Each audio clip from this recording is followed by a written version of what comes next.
The sun was setting behind the trees, painting the sky with shades of orange and purple. The birds were flying home, and the air was starting to cool. On the edge of a small town, a little boy named Arman walked slowly beside his stepfather. Jamil?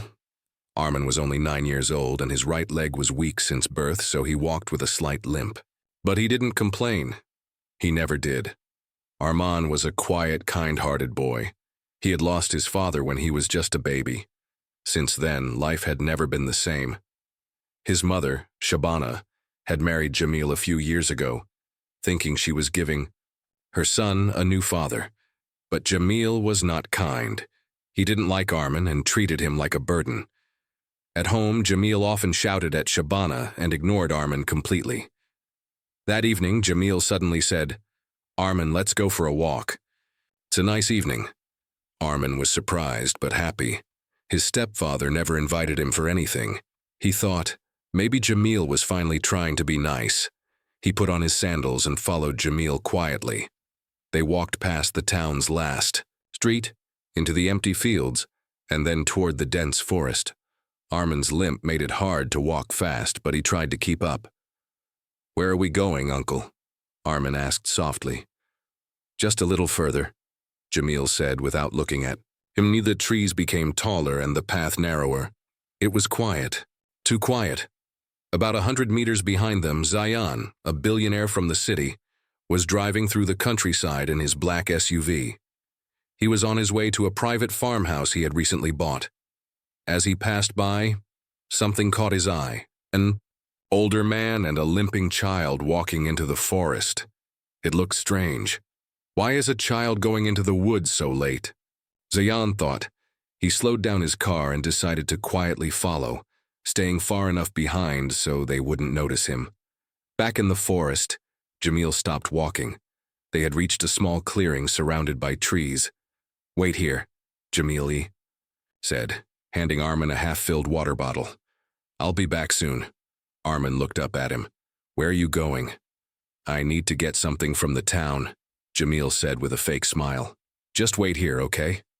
Before Arman could ask more, Jamil turned and walked away quickly, too quickly. The boy sat down on a rock, hugging his knees. The woods were starting to get darker. The sounds of birds and insects filled the air. Minutes passed, then more minutes. There was no sign of Jamil. Zayan, still hiding behind a large tree, had seen everything. He had seen the man leave the boy alone and walk away without looking back. His heart started racing. Something didn't feel right. Why would any father leave a child like that in the woods? Zayan quietly walked toward the boy, careful not to scare him. "Hey there, little one," Zayan said gently. Arman looked up, his eyes wide with fear. Who are you?" "My name is Zayan," he said, kneeling down. "I was just passing by and saw you come into the forest. Are you okay?" Arman nodded slowly. "My uncle told me to wait here. He said he'll come back." Zayan looked around. There was no sign of the man. "Do you often come to the forest with him?" Zayan asked. "No, this is the first time." Zayan's eyes softened. He could tell the boy was nervous but polite. Something about Arman's face reminded him of his younger brother who had died years ago. It touched a deep part of his heart. "How long ago did he leave you here?" Zayan asked. I don't know. Maybe a long time?" The boy looked at the darkening sky, and his small fingers started to shake. Zayan took off his jacket and gently wrapped it around Arman. "Don't worry, I'm here now. You're not alone." But deep inside, Zayan knew something was very wrong. No good man would leave a child like this in the middle of a forest. He stood up, took out his phone, and quickly made a call to his personal assistant. "I need the local police," he said firmly. "A child has been abandoned in the forest. Send someone fast." As Zayan sat beside Arman, trying to keep him calm, he stared into the dark woods. Who was this man? He thought. And what kind of monster leaves a child behind like this? He knew one thing for sure. This was just the beginning of a mystery. The night was falling fast. The trees stood tall like silent guards, and the forest began to whisper with the sounds of crickets and owls. But Zayan was not afraid. He sat beside little Arman, who looked small and cold under Zayan's jacket. Zayan's heart was heavy. This boy reminded him of something he had locked deep inside, the memory of his younger brother, who had died in an accident when they were kids. He had promised himself that he would never be helpless again. And now, sitting with a lonely child in the woods, he felt that same pain. "Are you hungry?" Zayan asked gently. Arman looked down and nodded slowly. Zayan opened the backseat of his car, pulled out a chocolate bar and a bottle of juice, and handed it to Arman. The boy's eyes lit up, and for a moment he forgot he was abandoned. He took tiny bites like he didn't want the food to end too soon. Zayan watched him quietly. "Do you know why your uncle left you here?" he asked softly. Arman stayed silent. Then he whispered, "He doesn't like me. He always says I'm a problem. He thinks I'm slow and useless because of my leg." Zayan clenched his fists. How could someone say such things to a child? Arman continued, "Mama never says anything. She's always scared. I think she still loves me, but she can't stop him." Zayan took a deep breath. "Well, from today, I'm not going to let anyone hurt you. You are not useless. You're brave." Just then, 2 police cars arrived. Zayan had called them earlier, and now they were finally here. The officers stepped out, surprised to see the famous billionaire in such a place, but they remained professional. Zayan explained everything, how he saw the man walk the boy into the forest and leave him alone. The police gently questioned Arman, who told them his name, his uncle's name, and where he lived. One of the officers nodded. "We know Jamil. He's been reported for domestic fights before, but there was never enough proof.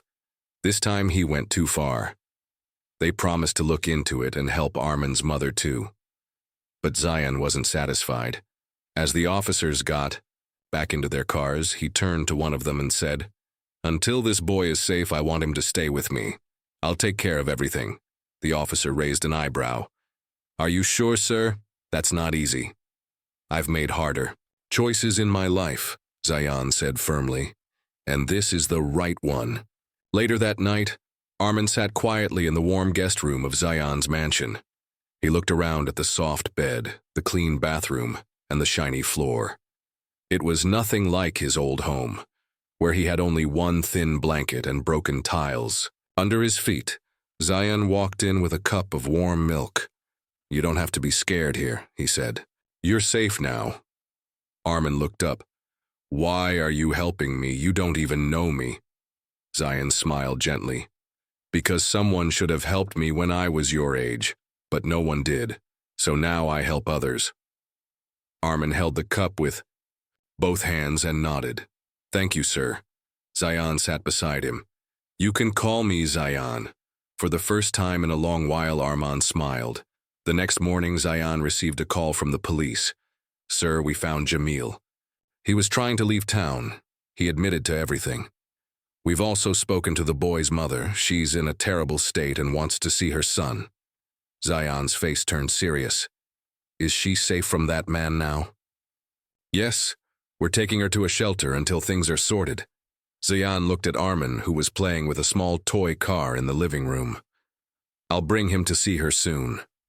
As he hung up, Zayan couldn't shake the feeling that this was only the start. There were still questions to be answered. Why did Jamil hate Arman so much? Was it just cruelty or something deeper? He decided to find out. Not just for Arman, but for every child like him who had suffered in silence. Zayan sat at his large wooden desk, flipping through a file the police had sent him. Arman was still asleep upstairs. The boy had smiled a little more today. He ate well, played with toys, and even asked about Zayan's big house. But Zayan knew that behind Arman's small smiles was a deep wound, one that only the truth could heal. He stared at the photo the police had attached. It was a family photo. Arman, his mother Farida, and a man who Zayan assumed was the boy's real father. The man in the photo had kind eyes and a proud smile as he held baby Arman in his arms. Zayan's eyes narrowed. He had seen that face before. Quickly, he walked over to an old storage room in his mansion and opened a dusty cabinet. Inside were many papers and photographs, memories from his early business days, charity events, old employee records. He looked for nearly half an hour before he found what he was searching for. A photograph. It was a company event picture taken 10 years ago. In it, Zion stood with his first group of workers, and among them was that same man from Armand's photo. Zion whispered, "No, it can't be." The man was Amir, a loyal employee who had worked on Zion's early projects. Amir had once saved Zion from a serious injury on a construction site. They had shared tea together, laughed together. But then one day Amir had just stopped coming to work. No notice. No call. Zion had asked around but never found out what happened. Now he knew Amir had died, and his son had suffered ever since. Zion couldn't rest. He needed answers. He decided to visit the shelter where Farida, Arman's mother, had been taken. When he arrived, Farida was sitting quietly, her hands folded in her lap. She looked tired and weak, but her eyes lit up when Zion walked in. "Arman, is he okay?" she asked immediately. Zion nodded. "He's safe. He misses you." Tears rolled down her face. "I'm so sorry, I couldn't protect him." "Jamil," he was kind at first. The next morning, Zion was in his study when his assistant walked in holding a thick envelope. "Sir, this just arrived for you. It looks old." Zion took the envelope, noticing the worn paper and faded ink. Carefully, he opened it. Inside was a letter, written in a familiar handwriting. It was from Amir, Arman's father. With trembling hands, Zion began to read. "To whoever finds this letter, if you are reading this, it means I am no longer here to protect my family. But I want you to know the truth. I was not always brave. I was afraid too, but I promised myself I would give everything for my wife and son. Jamil was never a friend. He was jealous and cruel. I begged Farida to leave him, but she loved him too much to see his true nature. If anyone cares for my son, please keep him safe. Amarir." Zion's eyes filled with tears. The letter was a cry for help, a secret truth kept hidden for years. Amir had wanted Arman and Farida to be safe, but no one had listened. Zion took the letter to Farida's shelter. He showed it to her, watching her face change from sadness to shock. This explains so much," Farida whispered. "I never knew Jamil was this bad. I thought I was protecting Arman by staying silent." Zion took her hand gently. "Now it's time to protect him. I promise. No more silence." That afternoon, Zion invited Farida and Arman to his home. He wanted them to feel safe, to know they were not alone anymore. As they arrived, Arman looked around nervously. This was a new world for him. Big rooms, soft carpets, shiny floors. He held his mother's hand tightly. Zion smiled warmly. "Welcome home." Days passed and life slowly began to change for Arman and Farida. Zion arranged for doctors and therapists to help Arman with his disability. He hired teachers to tutor him at home. Farida found hope again. She helped in Zion's charity work, sharing her story to help others. But deep inside, Zion knew the past was not finished with them yet. One evening, Zion received a call from the police. They had found new evidence about Jamil. Jamil had been involved in illegal activities. He had hurt many people, including Arman and Farida. Zion's heart raced. The cruel stepfather who abandoned Arman was still dangerous. Zion sat with Farida and Arman that night. "We have to be ready. Jamil might try to come back." Farida nodded. "I'm scared, but with you, I feel safe." Arman looked up and said softly, "I don't want to be scared anymore." Zion hugged the boy tightly. "You never will be." Days passed quietly at Zion's house. Arman was learning to trust again, and Farida smiled more than before. But deep inside, Zion felt a storm was coming. He could not forget the warning from the police about Jamil. One evening, as the sun set behind the hills, Zion was working, late in his office. Suddenly, the doorbell rang. He looked through the camera and saw a man standing outside. His heart skipped a beat. It was Jamil. Zayan quickly called Farida and Arman inside. He locked the doors and told the security guards to stay alert. But Jamil was bold. He pushed the gate, shouting for Farida and Arman. Inside, Arman's hands trembled. "Why is he here, Mama?" he whispered. Farida hugged him tight. "Don't worry, my son, we are safe here." Zayan called the police immediately. "Jamil will not harm you anymore," he promised. Meanwhile, Jamil's face showed anger and desperation. He was losing control of everything he once thought was his, but he still wanted to hurt Farida and Arman. He shouted loudly, "You think money can protect you? I will take everything away." Passers-by noticed the scene, and some called the police. Sirens sounded nearby, growing closer. Jamil looked around, realizing he could not win this fight. Slowly, he stepped back and disappeared into the dark street. The police arrived and took statements. Zayan made sure Farida and Arman were safe inside his home, but the fear in Arman's eyes stayed. Next morning, Zayan met with the police chief. "We must keep Jamil away for good. He's dangerous." The police agreed and started a search. Zayan also hired a private security team to protect the family. Days turned into weeks. Arman started playing outside again. Farida found strength in helping others with their stories. Zayan watched them, feeling hope, but the letter from Amir still reminded him of the pain and secrets hidden in their past. One afternoon, Arman found a small box under his bed. Inside, there were old photos and letters from his real father, Amir. He read each letter with curiosity and sadness. One letter said, "My son, be brave. No matter what happens, remember you are loved. I will always watch over you." Arman felt a tear fall on the paper. For the first time, he felt connected to the father he never met. Zayan saw Arman's changed expression. He sat beside him and said, "Your father was a strong man, and so are you." Arman smiled weakly. "I want to be strong like him." Weeks passed, and life seemed to grow peaceful at Zayan's home. Arman laughed more, and Farida felt hope in her heart.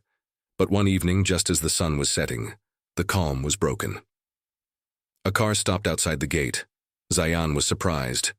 It was an old man he hadn't seen in years. The man's face was serious and tired. Zayan's heart beat faster. He knew this visitor would bring trouble. The man introduced himself as Mr. Qasim.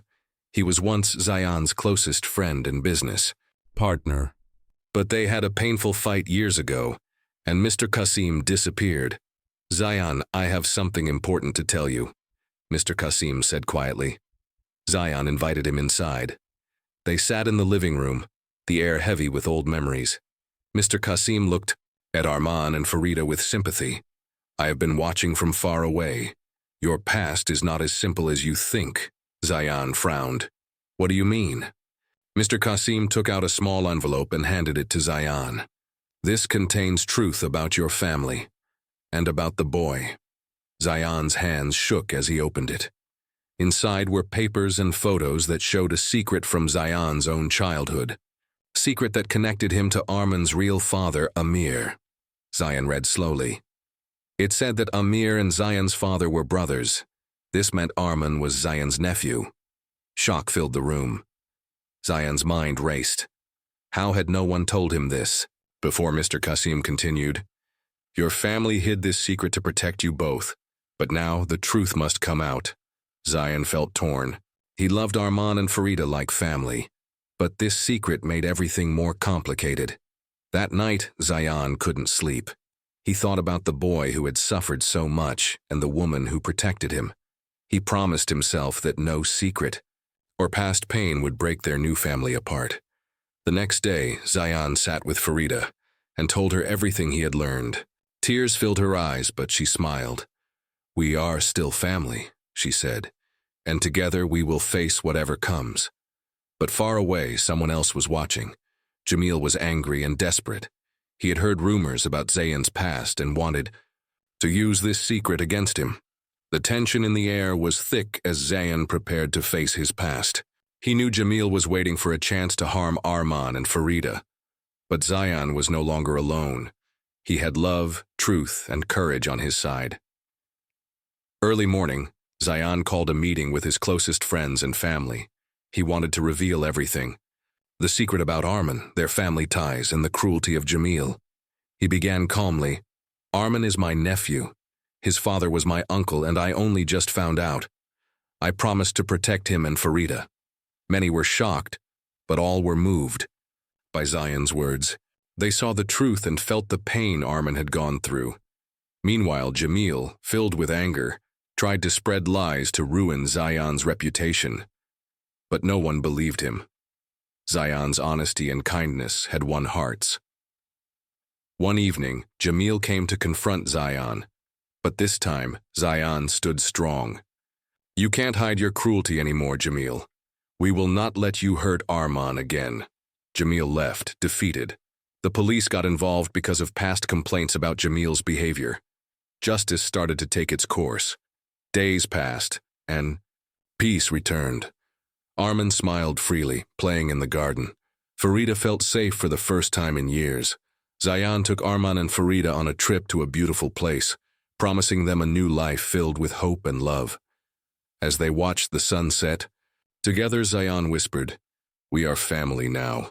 No past pain can break us."